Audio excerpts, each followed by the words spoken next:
కార్తీక శుద్ధ ద్వాదశి నాడు కృతాయుగంలో దేవతలు రాక్షసులు అమృతం కోసం క్షీరసాగర మథనాన్ని ప్రారంభం చేసిన రోజు కనుక ఈ రోజును క్షీరాబ్ది ద్వాదశి అని పిలుస్తారు.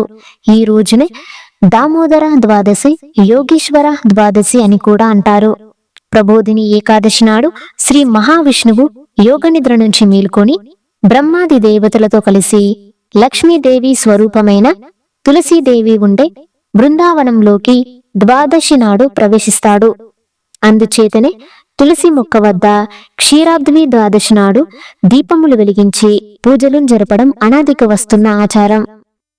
దేవదానవులు అమృతం కోసం క్షీరసాగర మథనం ప్రారంభించినది ఈ రోజే. అందుకే ఈ రోజుని మదన ద్వాదశి అని, అమృతం కోసం సాగరాన్ని మందర పర్వతంతో చిలికారు కనుక చిలుక ద్వాదశి అని అంటారు. ఈ రోజున తులసి మొక్క వద్ద శ్రీ మహావిష్ణువు స్వరూపంగా ఉసిరి మొక్కను ఉంచి పూజలు చేస్తారు.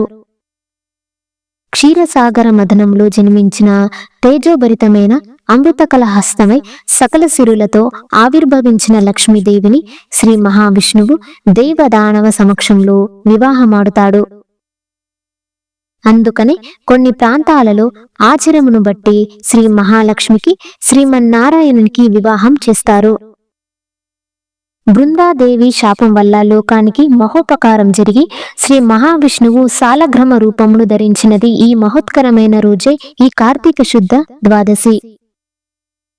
క్షీరాబ్ది ద్వాదశి నాడు శివకేశవుల భేదం లేకుండా ఉదయం శ్రీ మహావిష్ణువును కార్తీక దామోదరునిగా భావించి పూజలను చేసి సాయంత్రం తులసి ఉసిరి మొక్కలకు సభక్తి పూర్వకంగా పూజలను చేసి సాలగ్రామ దీపదానములను చేయటం వల్ల గత జన్మలలో చేసిన పాపరాశి ధ్వంసం అవుతుందని ప్రతిది.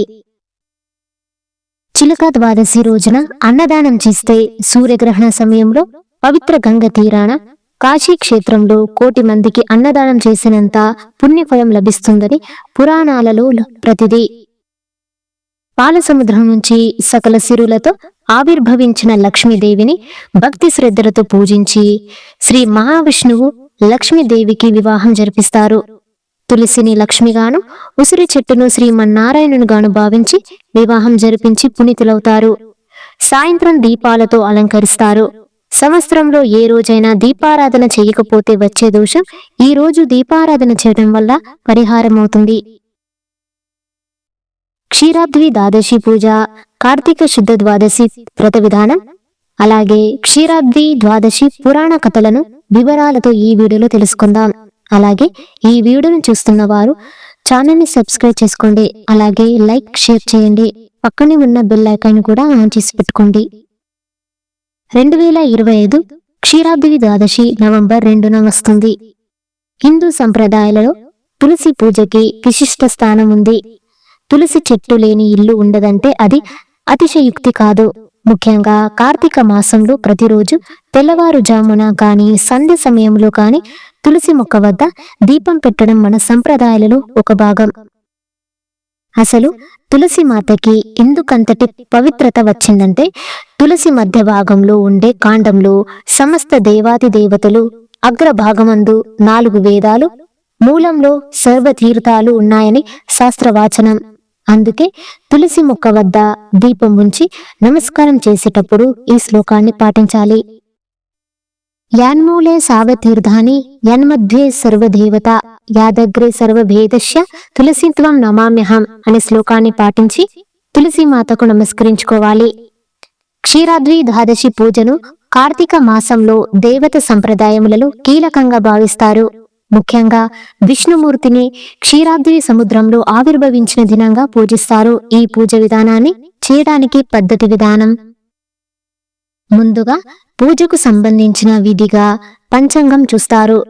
క్షీరాబ్ది ద్వాదశి పూజ కోసం శుభ ముహూర్తంలో సంకల్పం చేయాలి. విష్ణుమూర్తిని పూజించడానికి మనసారా మొక్కు చెప్పి క్షీరాబ్ది పూజ సంకల్పం చేయాలి. పూజ చేసే పరిసరాలు శుభ్రంగా ఉండేలా జాగ్రత్త తీసుకోవాలి. పూజ స్థలం శుద్ధి చేసి పసుపు కుంకుమాలతో రంగులు వేసి సిద్ధం చేయాలి. అలాగే కలశ స్థాపన కూడా చేయవచ్చు. పూజ కోసం విష్ణుమూర్తి, లక్ష్మీదేవి విగ్రహం లేదా చిత్రపటం ప్రతిమను పెట్టాలి. గంధం, పుష్పాలు, పసుపు, కుంకుమ, దీపం, ఫలాలు, ఇతర పూజ సామాగ్రి సిద్ధం చేసుకోవాలి. కలశంపై కుంకుమ పూసి పుష్పాలు అలంకరించి తామర పువ్వు పెట్టి పూజ చేయాలి. విష్ణుమూర్తికి ప్రథమంగా పుష్పం, పసుపు, కుంకుమ, అక్షంతలు సమర్పించాలి. అష్టోత్తర శతనామావళి లేదా విష్ణు సహస్రనామం పాటించి పుష్పాలు సమర్పించాలి. ఆ తర్వాత లక్ష్మీదేవికి పూజ చేసి శ్రీఫలాలను అర్పించాలి. పాయసం, పులిహోర వంటి నైవేద్యాలు సమర్పించాలి. దీపారాధన చేసి హారతి ఇవ్వాలి. ఓం నమో లక్ష్మీ నారాయణాయ నమః వంటి మంత్రాలు జపిస్తూ పుష్పాలను సమర్పించాలి. తులసి కోట ముందు 5 పద్మాలు వేసి దానిపై దీపాలు వెలిగించి తులసిని లక్ష్మీనారాయణ సమేతంగా పూజించాలి. 5 రకాల నైవేద్యాలు, 5 రకాల పండ్లు, తాంబూలాలను సమర్పించాలి.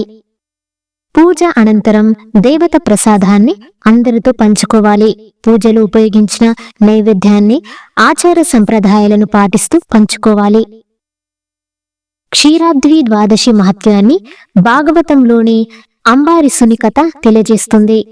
శక్తి సామర్థ్యాలతో పాలిస్తూ సిరి సంపదాలకు ఏమాత్రం పొంగిపోక కేవలం విష్ణు పాదచరణమే శాశ్వతమని భావించే అంబీరస చక్రవర్తి ద్వాదశి వ్రతాన్ని అత్యంత నియమనిష్టలతో ఆచరించాడు. కాళింది నదిలో పుణ్యస్నానం చేసి మధుబనంలో శ్రీహరికి అభిషేకాన్ని నిర్వహించి మహిమాన్వితమైన 6,000 కోట్ల పాడగోవులను బ్రహ్మణులకు దానం చేశాడు. బ్రహ్మణులకు భోజనం వడ్డించి తాను కూడా వ్రత దీక్షను సంపన్నం చేసి భోజనానికి సిద్ధపడుతున్న సమయంలో దుర్వాస మహర్షి అక్కడికి విచ్చేశాడు. దివ్యమైన ఆ సమయంలో దుర్వాసుని రాకను పవిత్రంగా భావించిన అంబారీసుడు ఆయనను తన ఆతిథ్యంను స్వీకరించమని అర్థించాడు. అందుకు దుర్వాసుడు తాను కలిందిలో స్నానం చేసి వస్తానని చెప్పి శిష్య బృందంతో సహా వెళ్ళాడు. నదిలో స్నానం చేస్తూ పరవశ్యంతో దుర్వాసుడు పరధ్యానంలోకి వెళ్ళిపోయాడు. ద్వాదశి గడియలలో భుజిస్తే గాని వ్రతఫలం దక్కదు కాబట్టి పండితులతో అంబారీసుడు సమాలోచనలను సాగించాడు.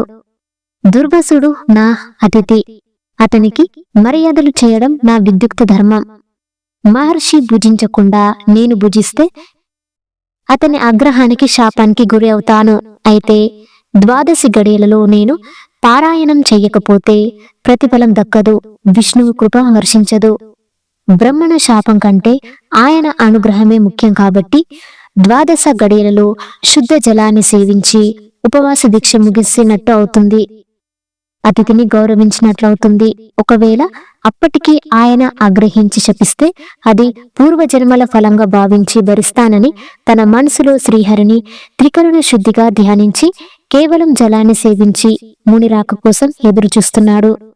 ఇంతలో నది స్నానం ముగించుకుని వచ్చిన దుర్వాస మహర్షి జరిగింది దివ్య దృష్టితో గ్రహించి రాజు చేసిన దాన్ని మహా అపరాధంగా భావించాడు.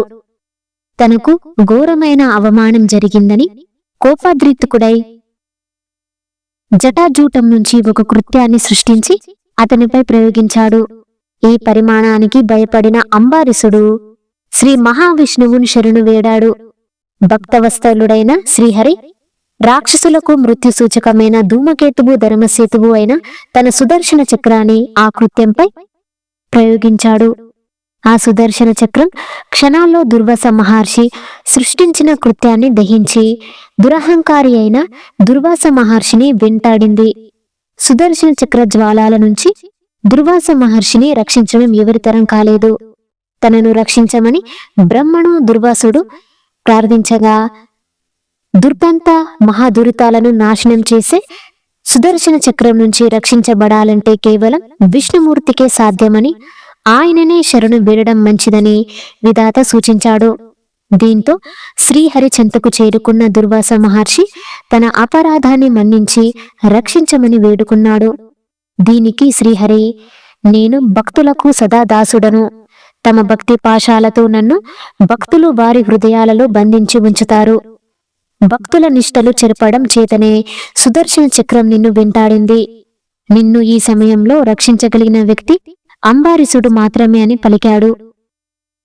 అంబారీసుని ఆతిథ్యానికి సంతుష్టుడైన దుర్వాస మహర్షి ఈ రోజు లోకాలన్నిటికీ నీ భక్తి గొప్పదనం ఘనమైన రీతిలో వెల్లడైంది. క్షీరాబ్ది ద్వాదశి పుణ్యతిథి రోజు నీ కథ శ్రావణం చేసిన వారు ద్వాదశి పుణ్యాన్ని విష్ణు సాయుధ్యాన్ని పొందుతారని అనుగ్రహించాడు. ఇప్పటి వరకు పరమ పవిత్రమైన క్షీరాబ్ది ద్వాదశి విశేషాలు తెలుసుకున్నాం.